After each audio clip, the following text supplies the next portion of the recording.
There's quite a few. My very first race call of the July was back in 1984 when a horse called Devon Air won the race.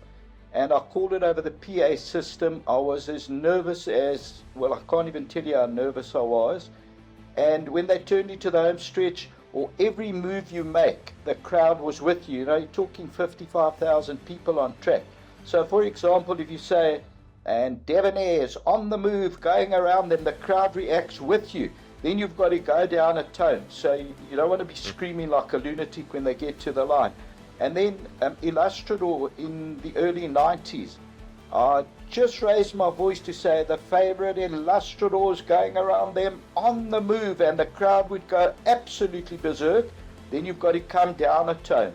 When they turn for him, you say this, this and this, and here comes Illustrador, and the crowd absolutely goes berserk. So now you don't want to be screaming over them, and you don't want to have nothing, no voice left. So that you've got to calm it down. That was a good one.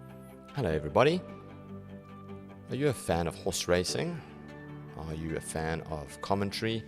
And are you a fan of somebody that is at the top of their game and has dedicated their professional lives to honing and mastering their craft? Then this episode is for you. The voice of horse racing in South Africa, Craig Peters, is on the show with me today. And in this episode, Craig shares some insights as to the art of horse racing commentary that he has established in over 25,000 commentaries. Craig elaborates on the uniqueness of commentating in horse racing as opposed to various other sporting codes, having to juggle between watching on television to switching to his binoculars to understanding who owns the horse, the silks, the colors, the jockey, the name of the horse, what weight the horse is carrying, the form that the horse has got going into the race. All of these things play a massive role in keeping the spectator and the viewer entertained and in the know with what's happening at the race at all times. Thoroughly enjoyed this episode. I hope and I know you will too. Please like, share, subscribe, and enjoy.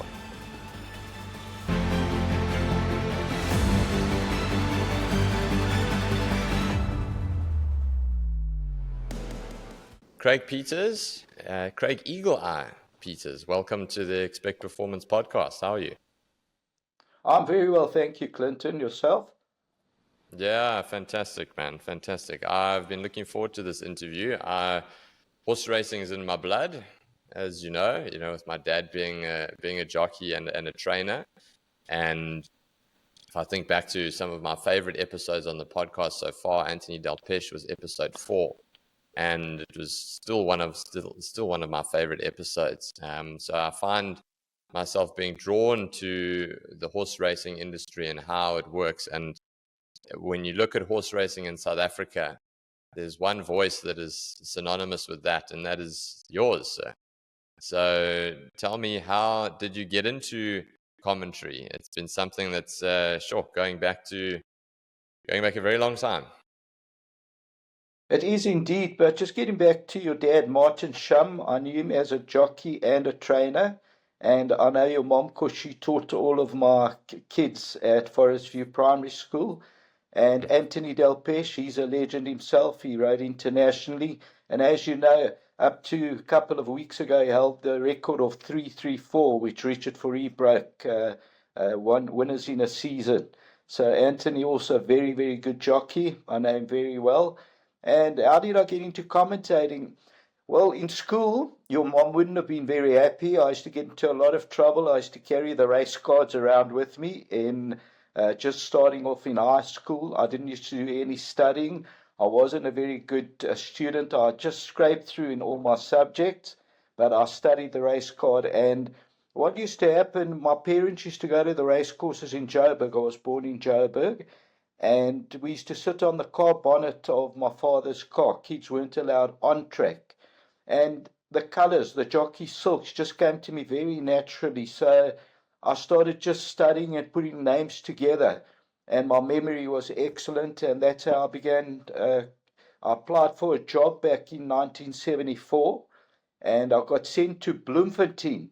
I was the first ever radio broadcast of horse racing in Bloemfontein, a nervous 15 or 16-year-old. And I didn't know you had nerves in your neck, in your hands. I was shaking, trembling. I called the whole card and a radio broadcast. So I was an absolute wreck, but I pulled it through. And that's how I began horse racing commentating. Because with horse racing commentating, you can't read it. You've got to study this jockey silks and put a name to it. So if an owner's got 10 horses on a race card, it's the different names or different color caps. So you've got to have a very good memory, and it's a one-off. If you make a mistake, you make a mistake. In presenting, you can say, apologies, it's trained by this one or that. There's money involved, photo finishes, gambling. You get to the line, give a decision, you've made the call. You're either a hero or you're not. Yes, that's a remarkable story, and I didn't realize that you'd started so young. Why horse racing in particular? You could have got into a variety of different sports, but why did that grab you at such a young age?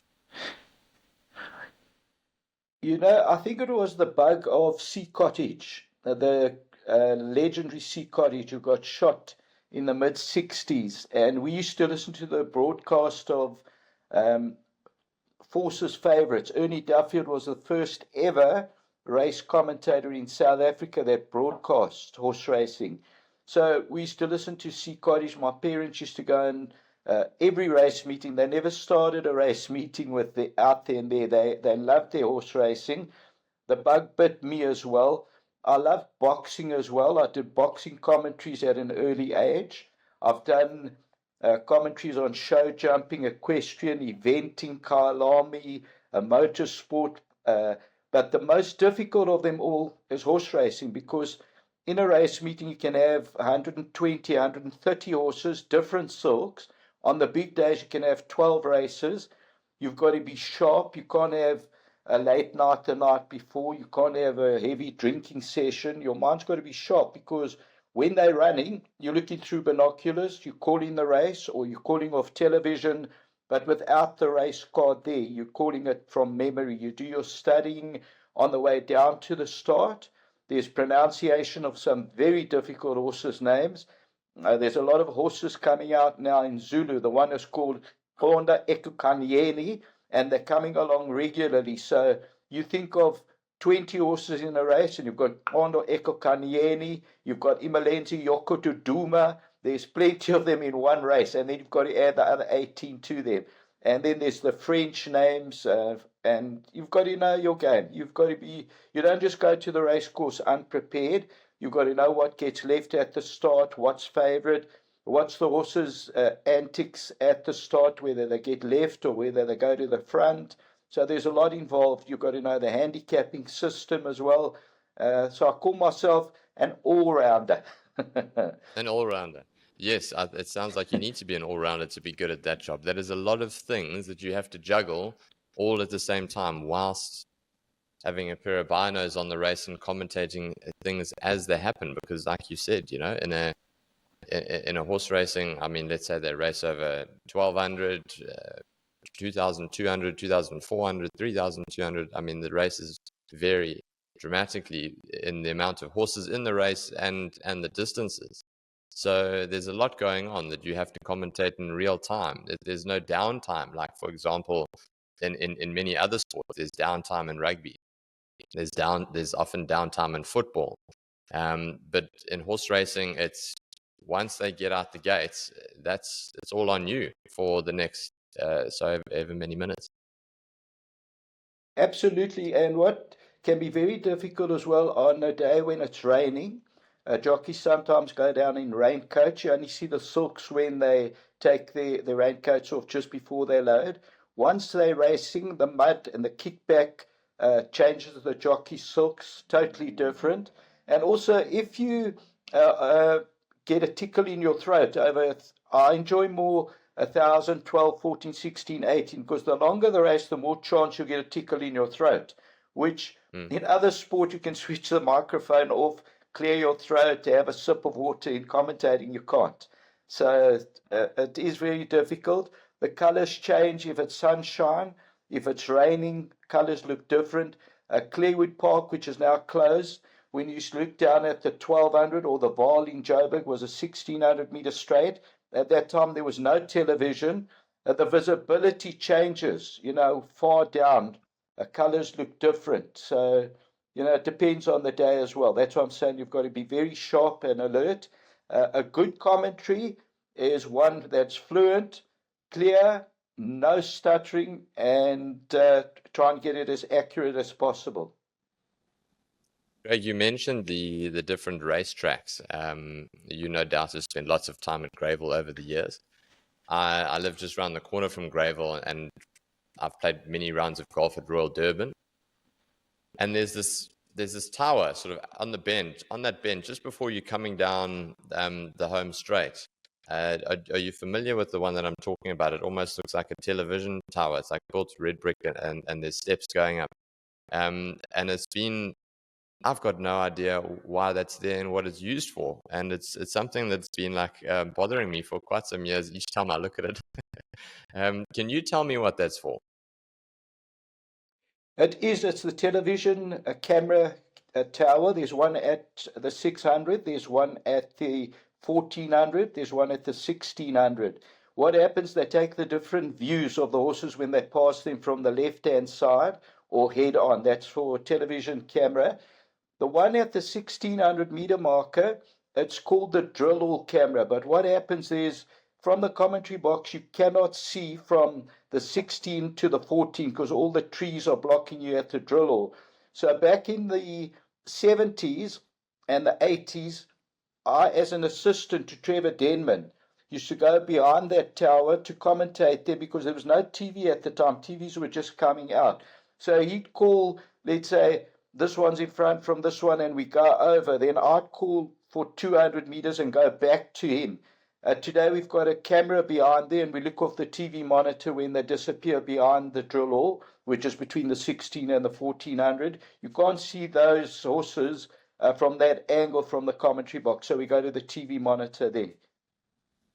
Jeepers, that's fascinating. So there, for 200 meters, there's basically a dead zone where you can't see anything. And then from there, you're going, I'm just thinking of what happens in real time. So you've got your binocs, you are calling the race, watching through your binocs, and then from there, for 200 meters, you've got to stop, binocs down, look at the TV, keep commentating for the next 200 meters, looking at the TV, and then back to binocs to finish the race. Absolutely, that's exactly how it is. Back in the early days when Ernie Dufford used to do it, he would say it just like this. They go behind the drill hole, we'll pick them up when they come back in view. And then he'd keep pause, and then he'd say, still waiting for them. So for that 30 or 40 seconds, you didn't, and then he says, they come back in view now, and this one's in front from this, and that, and that's how he used to do it. But now, as you say, we go to over 50 countries around the world now. Our race horses, we televise to over 50 countries around the world. So what we try and do, we try and call it as much as possible off TV now, because that's the view they're getting around the world. Obviously, they haven't got binoculars. So yes, I'd say 70% of commentaries now we call off the TV monitor. If the angle's bad, we go immediately to the commentary box. If you're in load shedding, you call them obviously all off binoculars. So you've got to be sharp and ready, and your screen could just go blank back to the binoculars. Is the angle correct? If it goes load shedding, binoculars. So you've got to be ready for everything in this world. That's fascinating. Craig, I saw somewhere that you've done over 25,000 commentaries. Does that sound right to you? Is it more than that? It's actually between 25,000 and 26,000 commentaries throughout my career. I've actually watched probably between 500,000 and 600,000 races throughout my career because of television and international racing now. I've called the most ever Durban Julys. I'm on 38. Ernie Duffield called 29. I'm hoping to get to 40 before I think of retiring. But at this stage I am the most decorated, I'm not trying to sound a braggart, but I'm the most decorated race caller ever in South Africa. I've called the most races, the most graded races, the most Julys, and I'm the most experienced race caller of all time, including Ernie Duffield, Trevor Denman, whoever you name you throw in South Africa. I'm the most experienced and most decorated race caller of all time. Jeez, well, congratulations to that. That's a dedication to your craft, which is something that's very admirable, and it's something that's very close to my heart at the moment, with my mom retiring on Wednesday after 43 years at Forest View Primary. So I can certainly relate to the dedication to your craft that has seen you achieve such incredible numbers. You mentioned the July, Craig, obviously Africa's premium horse race, and it's a fundamental part of, I think, our culture locally. It's a massive event. Is there a particular July that stands out to you as a favorite year that you've had the privilege of calling? There's quite a few. My very first race call of the July was back in 1984 when a horse called Devon Air won the race. And I called it over the PA system. I was as nervous as, well, I can't even tell you how nervous I was. And when they turned into the home stretch, or every move you make, the crowd was with you. You're talking 55,000 people on track. So, for example, if you say, and Devonaire's on the move, going around them, the crowd reacts with you. Then you've got to go down a tone. So you don't want to be screaming like a lunatic when they get to the line. And then Illustrador in the early 90s, I just raised my voice to say the favorite Illustradors going around them on the move, and the crowd would go absolutely berserk. Then you've got to come down a tone. When they turn for home, you say this, this, and this, and here comes Illustrador, and the crowd absolutely goes berserk. So now you don't want to be screaming over them, and you don't want to have nothing, no voice left. So that you've got to calm it down. That was a good one. And then when Pocket Power and Dancer's Daughter dead heated, I didn't give a decision. I was correct. It was a dead heat. Nowadays, I do more the television coverage. Sheldon, my son, he's called 21 Julys. He does the on-course. I do the television for those 3 or 4 hours. Okay. So there's then two different systems, right? So you've got your PA system, which goes out to the people in the stadium, at the track, and then you've got your television commentary. Is that right? Am I understanding that correctly? Absolutely. Yes, absolutely. Okay. So what happens, whoever's over the PA system, there's 12 races on a July day. So let's say I call the first 3 on track. Then from the 4th race to the 9th race, I move to the television booth and I do the television. Then Sheldon calls from 3 to 11, and then I'll go back and do the last race, let's say, on track. So for the PA system, which goes on track, also goes to a channel 240, which covers all the racing, goes to all the bookmakers or tab outlets. I go to every single home viewer. So if you turn on a certain channel, that's where Craig Peters is. If you go on to 240, that's where Sheldon is. If you're on track or in the tab, that's where Sheldon is. So what happens when you've got the PA system, you're getting all the comeback of the echo and the crowd with you. When you call for television, it's totally dead. It's like talking to yourself, because you're not getting any reaction from the crowd, although on their TV monitors, they could be watching you or on the TV and listen to your commentary. Okay, fascinating. So the way that you call a race, does it change according to what system you're using? So will it change if you're commentating on TV versus over the live PA system, where you're getting that feedback with the crowd? With both systems, you're trying to be very enthusiastic and with a rhythm in your commentary. Obviously, you've got a reaction with the crowd, which lifts your adrenaline more. But at home, you're still trying to, for example, let me just give you a break. I always do this. I break into commentary. I'd say at the racecourse, they've got 1,000 meters to go, and in front is politician going around them, Illustrador, the crowd is with you. At home, you would say they're going past the 800-meter marker, the horse in the green silks, because the viewer's now watching the TV monitor.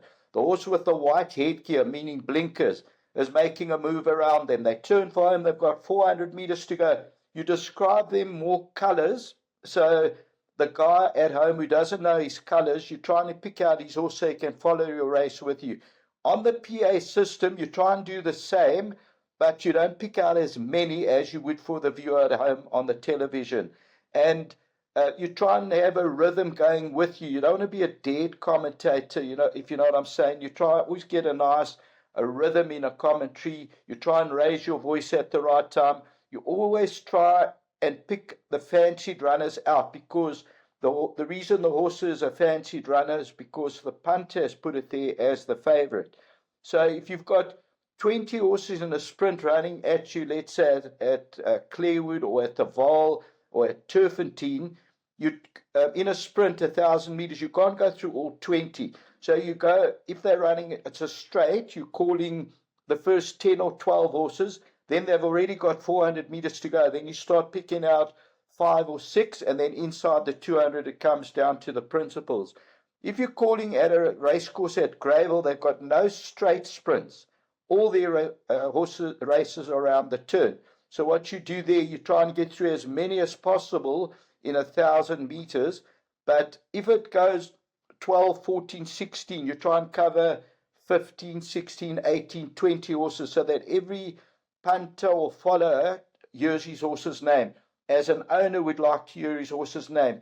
That's why when going into the stalls, you try and call each and every horse's name. So if you were an owner and you've got a first timer and your horse is called Politician or whatever, say Politician going into gate 3, Debonair going into 8, here comes Bold Monarch. So you get the punter and the owner, in particular the owner, loves to hear his horse's name. He owns the horse, he pays for the horse, and that's why you try and get as much in to keep the punter happy, owner, breeder, and whoever happy, the international viewer as well.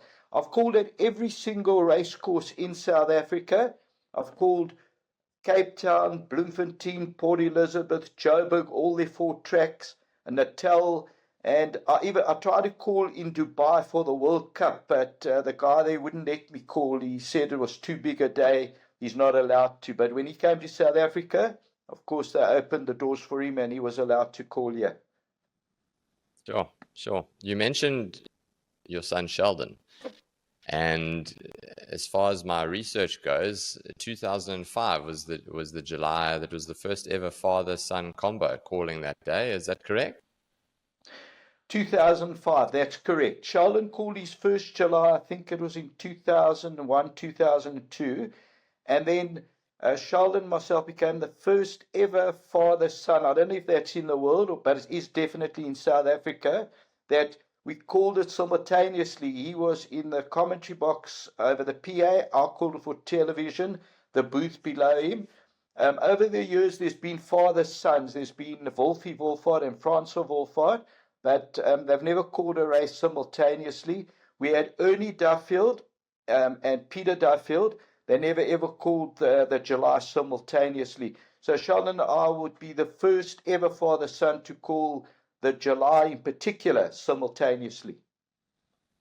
Jeepers. And that's something that's quite special, father-son combination. How does that make you feel that he's followed in your footsteps and you guys have had the privilege of working together and something that you are both clearly passionate about? I'm actually very proud of Sheldon, but we're very constructive to each other. We run it professionally. You have to. For example, we've got a light outside the commentary box. You can't come into a commentary box and start banging and talking when the PA is on. You can't have every person just walking into your box, because that PA system, that microphone is very sensitive. And when we make mistakes, we constructive to each other. We say, this was probably wrong. What do you think of that? To keep yourself on your toes, you need somebody who's very good. And you're not doing it out of being nasty to a person. If I make a mistake, for example, if I call a horse Devon Air, it might be called Devon's Pride. You know what I mean? There might be, the other day, for example, there were 5 horses running on one day. They were all called Futures. There was a Future Pearl, a Future Swing, a Future there were 3 others. So there were 5 futures on a race card. So you've got to make sure you've caught in the right one in the right race. You can't go and say future pills in front and the race is actually future swing. So that type of mistake you can make, or you can get a finish wrong. If it's very close, they get to the line and you might say, I give it to this, and you could be wrong. That's where my name Eagle Eye came about. In the early 80s, when I was commentating, they used to turn for home and I used to pick a horse out with a raise of a tone. For example, I'd say, they turn for home, this one's in front, this is this, and here comes politician. And the crowd would react to it. So I was picking them out early because you don't know what's in a horse's mind. He might hit the front and he might stop. That's exactly how it works. And then in a finish, it's a nod of the head. Both horses are heads up, heads down. They go, you're giving a decision. You say, they get to the line and I give it 2. Boom. You give a decision. I got it for 1 year, never wrong. I used to get it right every time. Nowadays, if it gets too close, we would rather get to the line. You say, I'll leave that to the judges, or they get to the line too close to call. Because you don't want to be a hero. If you get it wrong, you're not a hero. A guy starts saying, oh, the commentator got it wrong, I lost money. So when I'm 100% sure, I'd rather give a decision. If I'm not, I'll leave it to the judges. Because, they're flashing past the post. And then you're still trying to give first, second, third, and fourth past the winning line. Yeah. And that speaks to that one of your Julys that you mentioned earlier, when there was that photo finish, and you said, interestingly enough, that you decided not to make a call in that moment. Is that right? Absolutely. We were talking Pocket Power and Dancer's Daughter. In other Julys as well, there was an Alpicha and Young Rake, and they got to the line. I couldn't split them. Sheldon also didn't split them. We said they get to the line and I won't give a decision. It took the judges 10 minutes to declare a winner, Alpicha. And what I'm saying is, we're giving it just the nod of the eye when they get to the line. You've got to get yourself at the winning post, the right time, whose head's down, whose head's up, is the angle with this horse. It took the judges 10 minutes with a microscopic and a photo to look at it, a magnifying glass, and then make the decision.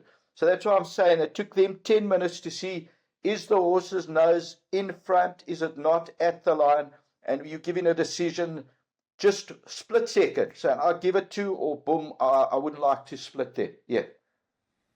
Yes, that's fascinating. And like you said, there's so much riding on races like that. I mean, there's millions and millions of rands that are going into the stakes and into the betting on the biggest race on the calendar in Africa.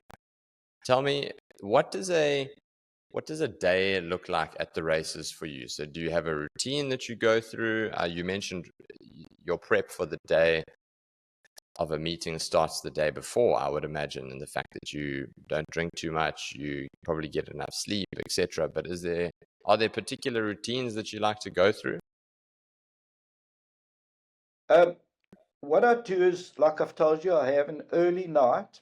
The day before, I'm looking at the difficult pronunciations. There could be 8 or 10 of them on a card. I'll go onto various sites to see how they're pronounced. If it isn't there, I'll phone the breeder, because the breeder names the horse, not the trainer or the owner. The breeder, 90% of the time, he will name the horse. So if we don't know exactly if it's a French name or a difficult Zulu name, I ask all my African mates. But then the breeder will tell you it's pronounced like this and it means that. If I go onto the sites, it might say to you, it's an island in this place or whatever, and then you get the idea of how to pronounce it. I get to the race course about an hour and a quarter before the first race. I set up my binoculars, which is on a stand. I check if the PA is working, if the television monitors are working. I get a scratching sheet to go through. Is there any jockey changes? Is there any scratchings? I go through the betting to see what's favorite, what's drifted in the betting. And then I look at what gets left at the start, what plays up in the stalls, what gets loaded late, what's well in on the merit rating handicap system. And then horses come in the ring.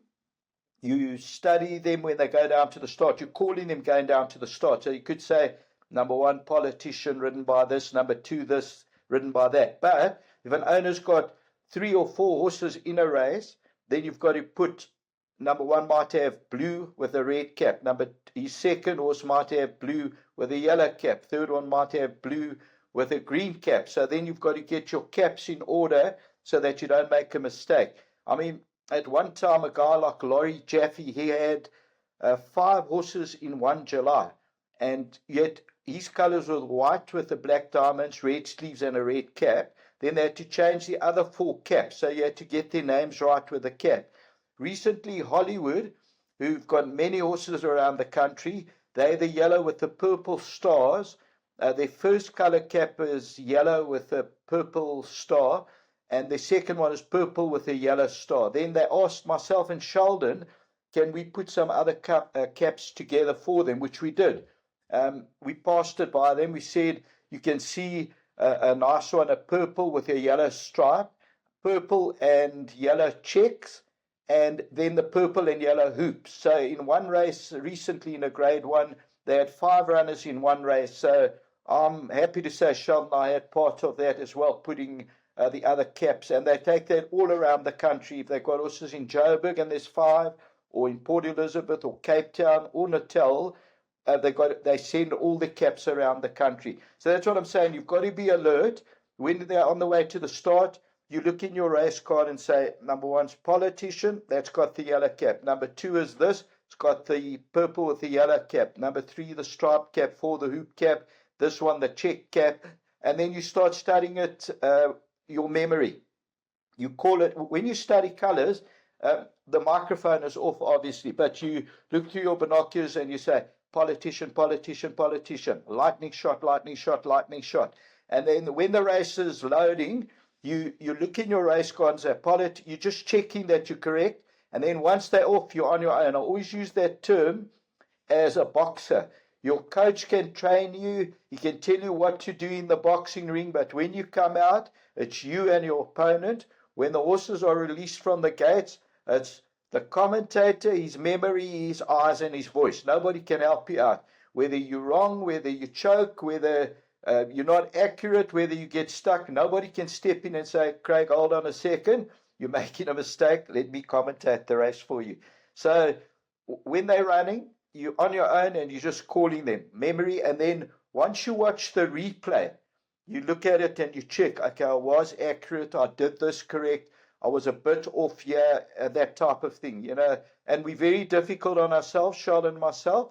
We don't just take it for granted. You've got to be a professional and you've got to run it as a professional. If you want to stay at the top of your game, you've got to be professional and the top of your game. I remember Pavarotti. I'm not saying I'm a Pavarotti, but what he used to do, he couldn't hit a note at one concert, and he came in for big criticism, and they actually booed him. And when people said, how can you, they spoke to him in an interview and said, how could people boo you, that you're a legend, you're a hero? And he said, no, they're absolutely correct. He said, if I couldn't hit the note, whether it was that he lost his voice or he got a tickle in his throat, he said the people were 100% correct. They're paying their money. They come to see Pavarotti, and I've got to be at my best. And that's exactly how it's got to be. You can't just go there and think, I'm the best, I'm the greatest. You're only as good as your last commentary anyway. Like as a cricketer as well. You're only as good as your last innings. People don't remember the 10 centuries you got, but if you make a mistake, everybody knows about it. Yeah, exactly. And that's an interesting thing that you mentioned about being hard on yourself, because, I go back, and the perfect example for people who are listening is not many people love to hear themselves in a voice note. When you send somebody a voice note on WhatsApp and you play it back and you think, good God, is that what I really sound like? And you have to do that after every race, essentially, where you're watching the race back, and you have to, after the race has been run, obviously you're deciding and you're getting feedback as to whether or not you've called the race correctly. How do you deal with the setbacks of when you get it wrong? very harsh on myself, extremely harsh on myself. If I'm wrong in a finish, it I didn't used to sleep at night. If I've called a wrong horse home, very harsh on myself. I take it very seriously. But then, you get the keyboard warriors as well. They talk a lot from their pocket, because if you, for example, I don't punt horse racing. I like my sports betting on soccer and cricket and that type of thing, because it's very difficult to commentate and follow your horse and be accurate. So I don't punt horses. So just because of the love of commentating in the game, if I say 3 or 4 times in a meeting and I raise my voice, here comes Illustral with a good-looking claim, people say, you can hear the commentator back that horse, which is not true at all. You know what I mean? And when people used to say that, I said to them, no, man, you're talking nonsense, man. I just enjoy it. But then when people believe that you're not telling them the truth, eventually I used to say to them, and I made a fortune. When they say, you backed us, I made a fortune. Then they'd go dead quiet. I didn't back the horse. I was doing it all out of the love of the game, because they believe you backed the horse. And if you raise your horse 4 times in a race meeting, there's no way in the world you can back 4 winners in a meeting anyway. You've got 9 races, 16, 18 or 20 horses in a race. How are you going to back 4 horses? People don't understand that you do it for the love of commentating. And that's where the eagle eye came in, the raise of the voice, not being wrong in a finish. So eventually guys will think you're backing every single winner if you're raising your voice all the time. And then you get the guys who say, you can hear the commentator did this. Nowadays, I let it go in one ear, out the other ear if it's not constructive. Great. Like you said, you've been in the game a long time. Horse racing has changed a lot, and the world has changed a lot over those decades that you've been involved. Can you describe to me how horse racing and the industry has changed since you first started, and perhaps where you see it going in the future? Yeah, I've been commentating. I'm going on to 50 years now. Started back in 1975. At those times, there was no TVs. The totes where you place your bets used to close at 12 o'clock in the afternoon. I'm talking in Joburg, where I started off. The totes used to close at 12 o'clock. So what used to happen is you used to get thousands of people on track, because then they could only place their bets on track. They couldn't, the totes were closed. So you would look at this crowd and say, where do all these people work? How have they not all got jobs? How can you have 3, 4, 5,000 people midweek at a Newmarket or Vaal race course? And it was beautiful because, like I told you, when you're over the PA system and you raise your voice, and we used to do channel 702 at the time. 702 commentaries used to go out at the time. And the crowd used to act with you brilliantly. Then I moved to Natal in 82. I used to do commentaries for East Coast Radio, do selections for East Coast Radio. It was called Radio Port Natal then, but it changed to East Coast Radio. Then people started getting what we call now DSTV, and a lot of them will sit at home and place their bets over the telephone now. So first of all, you were getting the spectators less and less and less. Then the casinos came along. So the casinos cut big into horse racing as well. Now, your crowd is not there anymore on track. You'll get it on the big days like the July and the Gold Cup. But during the week at times, we've got to tell our PA system guys, can you turn our volume a little bit softer? Because of the less people on track, your echo of the microphone is so much more, and it's feedback. Now, you've got all the bookmaking outlets open as well. You've got different sports betting. So the money is not just being channeled into horse racing anymore. Racing's being channeled into sports throughout the world. And like I've told you, cricket, casino, rugby, soccer, boxing, whatever you want to name. So it's no more just a one. We had it very good in the 70s, the 80s, and even up to the 90s and close to the 2000s. But with all the different sport variety, watching different channels, the Olympics, casinos, money. Now they've got to work. All our marketing's got to try and work and get racing back on track, because obviously pools have dropped now. It's no more, whether it's a pick six, you can see it on a pick six, a PA, a jackpot, whatever. The pools are not what they were 15, 20, 25 years ago. It's you paint such a good picture over the last 50 years, and I think that not only horse racing resonates with that. I think that's gone across a variety of different sports as well, through attendance in stadiums, etc., etc. But Craig, what does commentary still turn you on, despite the fact that it's changed so much? The events itself have changed. Are you still very passionate? Do you still wake up and get excited to go down to the track and to call a meeting?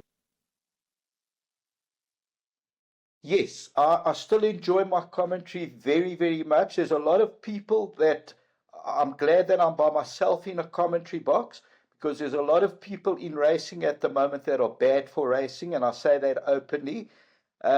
There's a lot of change that needs to happen in racing. Get rid of all the rotten eggs, which is going to happen, because Hollywood is coming along now. Hollywood is going to take over racing. You can't have losses in racing all the time and keep your jobs. Me, I still enjoy my commentating, and I enjoy working with my son. And what is the reason why I still enjoy my commentating? Because if I go and put in a bad commentary, it's not against anybody else but against my name. Craig Peters is a bad commentator. Craig Peters is useless. Craig Peters is making all these mistakes. So if you go there with no enthusiasm, you're going to be...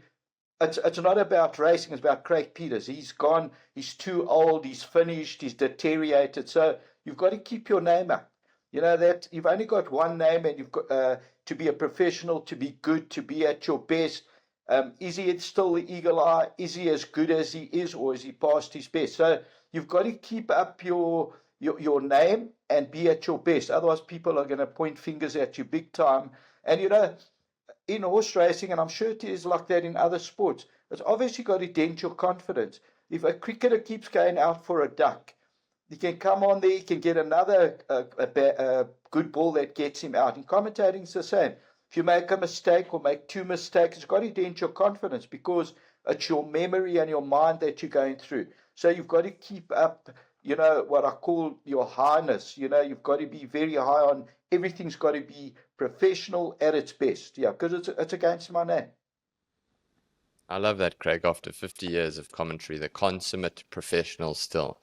It's been an absolute pleasure to have you on the show today, sir. I thoroughly enjoyed it, and you painted such a picture of how things have changed in horse racing over the years, and also shed some light on the art of commentating in horse racing. So thank you again for your time, and do take care.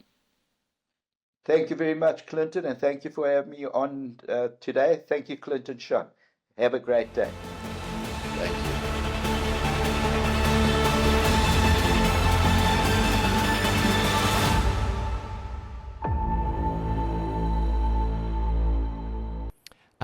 Not so fast. It is such a cool feeling when I see that Spotify subscribers number increase on the weekly, when I see the number of people listening to the episodes going up, and it really makes a huge difference. Have you ever done something and you feel so good when you get rewarded by some positive feedback and you really feel like you're making a difference? That's what it means to me, and that's how I feel. And it goes a long way. If you like the show, share it and subscribe it. Thank you humbly, and I'll see you next week.